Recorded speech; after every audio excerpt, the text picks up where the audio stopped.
এই হ্যালো। আজকের ভিডিওটা তোমার জন্যই যারা মুখের রুচি নষ্ট হয়ে গেছে কিছু খেতে ইচ্ছা করতেছে না তাদের জন্যই আজকের ভিডিওটা। ট্রাস্ট মি, এই ভর্তাটা খেলে তোমার এত বেশি ভালো লাগবে আর এই ভর্তাটা এত বেশি অ্যাডিকটিভ, এত বেশি মজা লাগে তা বলার বাইরে। তো কিভাবে বানাবা চলো তোমাদের সাথে আজকের এই ভিডিওটাতে শেয়ার করি। তো প্রথমে এখানে কিছু শুকনা মরিচ গরম পানিতে ভিজিয়ে রাখা হয়েছিল, এখন এটাকে সুন্দর করে বেটে নিতে হবে। তো তোমাদের জন্য সহজ সমাধান হলো তোমরা এই কাজটা চাইলে ব্লেন্ডারেও করে নিতে পারো, তবে একটা জিনিস সেটা মাথায় রেখো যে এইভাবে পাটায় বেটে নিলে কিন্তু এটার স্বাদ একদম দ্বিগুণ হয়ে যাবে। কেন আমি জানি না, তবে আম্মুদের হাতের এই পাটায় বাটা যে কোনো ভর্তা কিন্তু অসম্ভব মজা হয়। কিন্তু মানে ব্লেন্ডারে করলেও যে তেমন একটা বেশি মজার হেরফের হবে তা কিন্তু না, তবে তোমরা চাইলে ট্রাই করতে পারো। যাই হোক, কথা বলতে বলতে এখানে কিন্তু আম্মু মরিচগুলোকে খুব সুন্দর করে একদম বেটে নিয়েছে।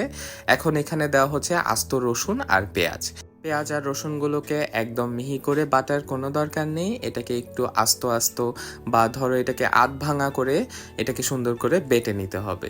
তো এই যে আম্মু এটাকে সুন্দর করে একদম বেটে নিচ্ছিল। এই কাজটা তোমরা চাইলে কিন্তু ব্লেন্ডারেও একসাথে করে ফেলতে পারো আর কি।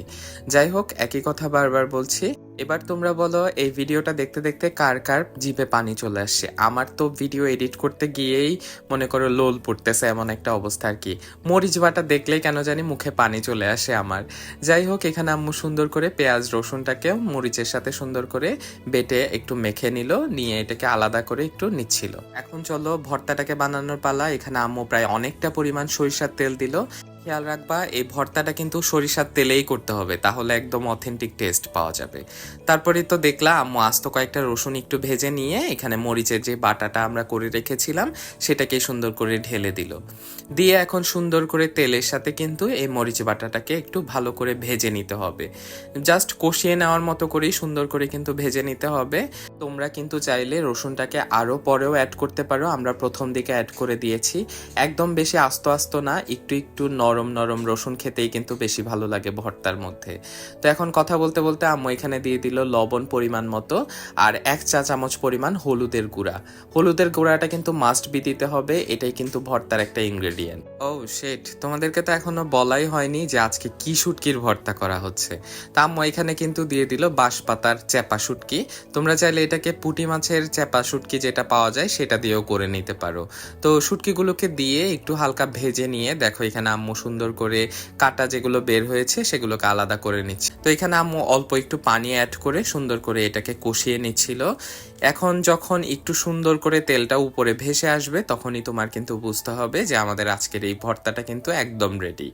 এই যে দেখো উপর থেকে আস্ত রসুনগুলো দেখতে কি পরিমাণ সুন্দর লাগতেছে। রসুনগুলো আস্ত থাকলেও ভেতরটা কিন্তু একদম নরম। তা আমি দেখে দেখে কিন্তু রসুনগুলোই নিচ্ছিলাম, আমার এটা মেখে খেতে ভাতের সাথে অসম্ভব মজা লাগে। তো এটাই ছিল মূলত আমাদের আজকের রেসিপিটা হলো বাঁশপাতা চেপা শুটকির একটা ভর্তার রেসিপিটা কেমন লাগলো আমাকে কমেন্ট বক্সে কিন্তু জানাতে ভুলো না। আর এইরকম আরও রেসিপি পেতে হলে আমাকে ফলো করে দিও।